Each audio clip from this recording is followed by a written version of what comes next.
दसाखा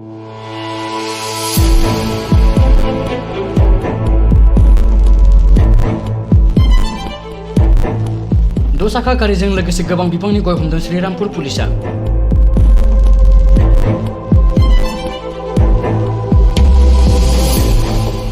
गारि सालायग्राखौ खाबाय।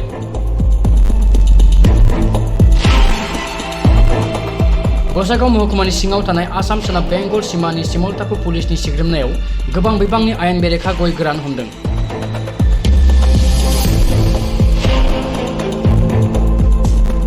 थामजिसे नं राजा लामायाव पुलिसनि स्रोद सुलुंजों सिग्रोमनायाव मोनाबिलिनि 8:30 रिंगायाव दसाखा गारिजों लोगोसे हाइजें खोबनानै सिङाव सिखोमानाय गयजों सालायग्रा बदरुद्दिन खानखौ हमो पुलिसा।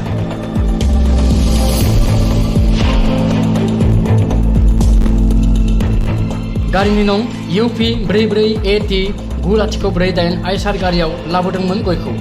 मोनथिनाय बादिब्ला उत्तर प्रदेशनिफ्राय लाबोदोंमोन गयखौ।